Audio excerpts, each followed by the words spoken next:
विपक्षी दलों ने वर्षों से महिलाओं को ना सदन में ना ही विधानसभाओं में मौका दिया, बल्कि जब समय आया इन्हें मौका देने का, तब इनका जो महिला विरोधी चरित्र है वो सामने आया। हमारे देश के आधी आबादी के सहित सभी लोगों को जो है भटकाने का प्रयास कर रहे हैं, उत्तर दक्षिण के रूप में ये भ्रम फैलाने का प्रयास कर रहे हैं, जबकि सच्चाई ये है कि नारी शक्ति वंदन अधिनियम का क्रियान्वयन परिसीमन से ही जुड़ा हुआ।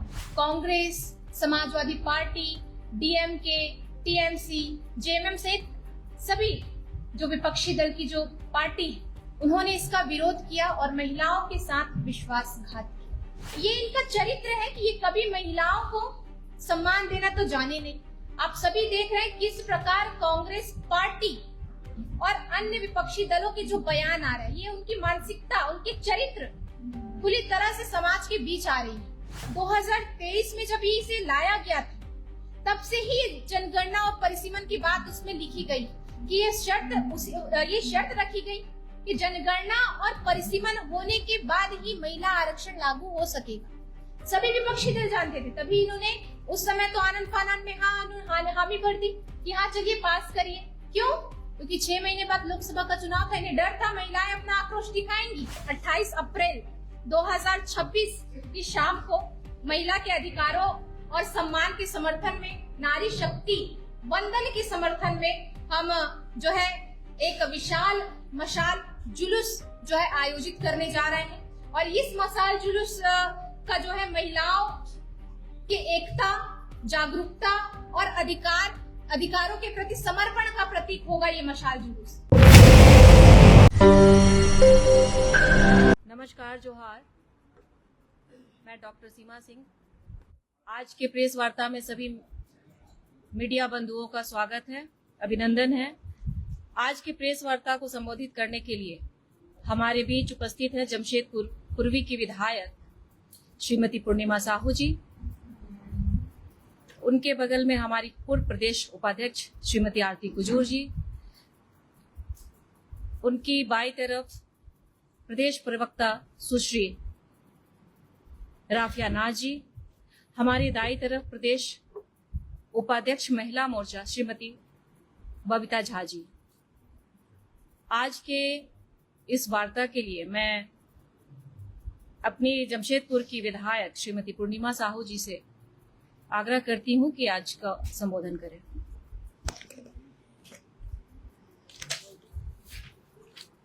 सर्वप्रथम आप सभी को मेरा नमस्कार है।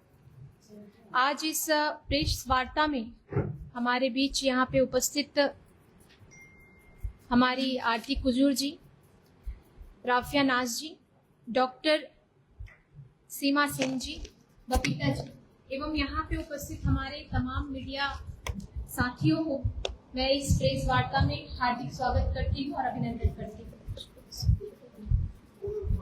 आज हम यहाँ एक बहुत ही महत्वपूर्ण विषय पर संवाद करने के लिए आपके समक्ष आए हैं। जैसा कि आप सभी जानते हैं कि 16 और 17 अप्रैल को संसद में एक ऐतिहासिक अवसर आया था। अवसर था देश की आधी आबादी को समान अधिकार देने का, नीति निर्माण में समान भागीदारी देने का। लेकिन दुर्भाग्य की बात है कि Congress, Samajwadi party, DMK, TMC, JMM सहित सभी जो विपक्षी दल की जो पार्टी है, उन्होंने इसका विरोध किया और महिलाओं के साथ विश्वासघात किया। हमारे देश के यशस्वी प्रधानमंत्री आदरणीय श्री नरेंद्र मोदी जी ने स्पष्ट रूप से सदन में कहा कि देश की आधी आबादी को उनका सम्मान देना, अधिकार देना, नीति निर्माण में समान भागीदारी देना उपकार नहीं बल्कि स्वाभाविक अधिकार है उनका। लेकिन इन विपक्षी दलों ने वर्षों से महिलाओं को ना सदन में ना ही विधानसभाओं में मौका दिया, बल्कि जब समय आया इन्हें मौका देने का, तब इनका जो महिला विरोधी चरित्र है वो सामने आ गया।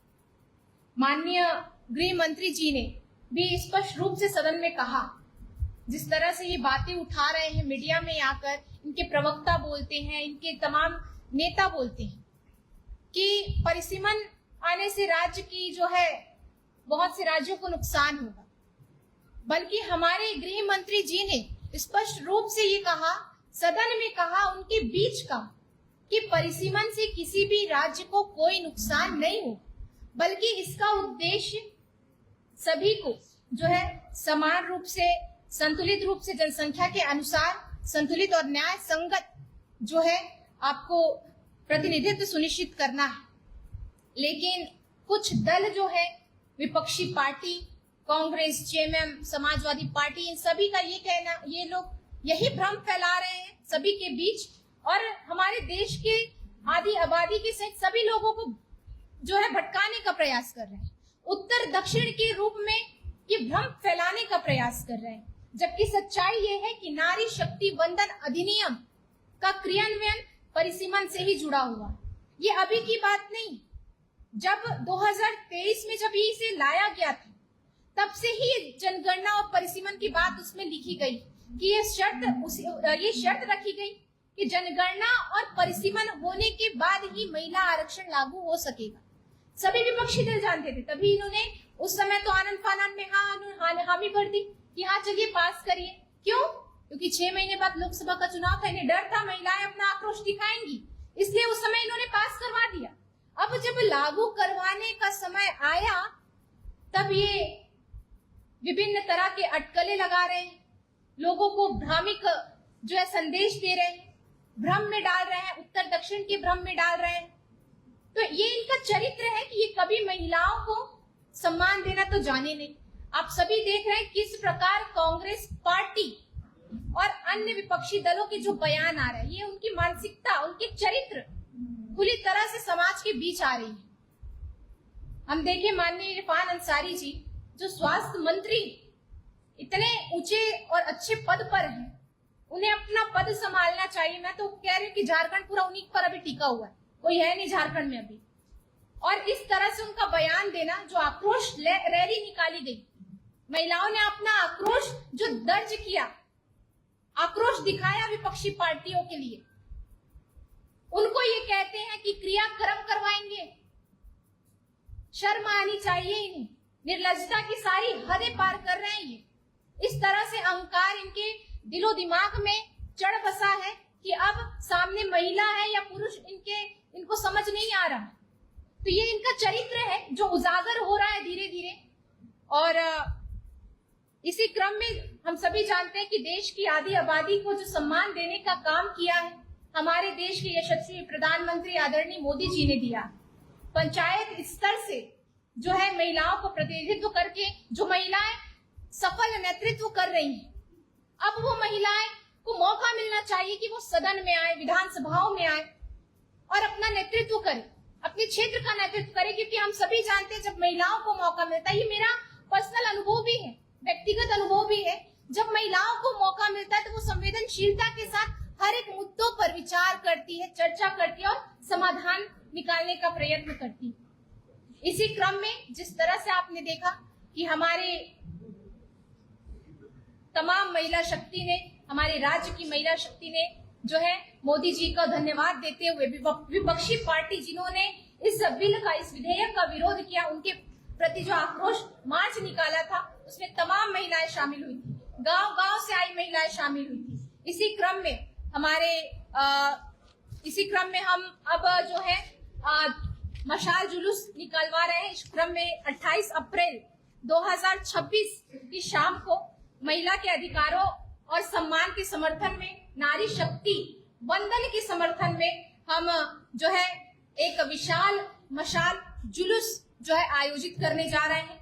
और इस मशाल जुलूस का जो है महिलाओं की एकता, जागरूकता और अधिकारों के प्रति समर्पण का प्रतीक होगा ये मशाल जुलूस। ये मशाल जुलूस निकलेगा आपके जयपाल सिंह स्टेडियम से अल्बर्ट एकता चौक तक और 28 अप्रैल 2026 को ये आयोजित होगा। मेरा यही कहना है इस आपके प्रेस मीडिया बंधुओं के माध्यम से कि जितनी महिलाएं इस प्रेस वार्ता को देख रही हैं, जितनी महिलाएं हमसे कनेक्ट हो पा रही हैं, मैं आप सभी से विनम्र रूप से आग्रह करती हूँ आप आए और इस आयोजन में जो है भागीदारी अपना सुनिश्चित करें, ताकि हम महिलाओं की जो शक्ति है, महिलाओं की जो ताकत है वो हम ये विपक्षी पार्टी को दिखा सके। और आप मीडिया बंधुओं से भी मेरा आग्रह होगा कि आप बढ़ चढ़कर इस आयोजन को जो है टेलीकास्ट करें, इस आयोजन को जो है बहुत से लोगों तक पहुंचाने का काम करें। मेरा यही आग्रह आप सभी से होगा, ताकि इस सभी के बारे में हमारी महिलाएं जागरूक हो, हमारे जो नहीं जानते हैं वो लोग सभी जागरूक हो, और महिलाओं के सम्मान में एक बार फिर से हम विपक्षियों को जो है चुनौती देने का काम करें। बहुत बहुत धन्यवाद। कोई प्रश्न?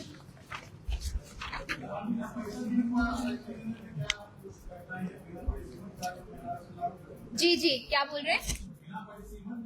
हाँ, देखिए, बिना परिसीमन, सबसे पहले मैं आप सभी को बता दूं कि 2023 में जो बिल लाया गया उसमें साफ तरीके से लिखा हुआ था कि जनगणना और परिसीमन होना ही होना है। तभी इन विपक्षी पार्टियों ने उस समय स्वीकृति भर ली कि हाँ ठीक है, पास किया जाए। किया था कि नहीं किया था? आज ये प्रेस वार्ता करके ये सब बोल रहे हैं ना कि हमने तो उस समय पास करवा दिया था। आप ये समझिए, मैंने अभी भी अपने स्पीच में कहा और माननीय गृह मंत्री जी ने भी ये कहा कि परिसीमन महिला आरक्षण से जुड़ा हुआ है। चाहे कुछ भी हो जाए, परिसीमन तो होना ही होना। जिस तरह से ये भ्रम फैला रहे हैं कि कुछ राज्यों का प्रतिनिधित्व कम हो जाएगा, ये भ्रम भी जो है इसको पूरी तरह से गलत साबित किया था हमारे गृह मंत्री जी ने भरी सदन में। तब इन्होंने एक शब्द नहीं उठाया। 50% की वृद्धि की गई थी हर एक राज्य की सीटों पर। तो मुझे नहीं लगता कि किसी प्रकार से गलत किया गया। बस इनकी मंशा नहीं है कि महिलाओं को हम जो है प्रतिनिधित्व करने का मौका दें, एक अवसर प्रदान करें, क्योंकि इन्होंने तो कुछ किया नहीं है, सिर्फ जातिवाद और जो है आप तुष्टीकरण की राजनीति की है।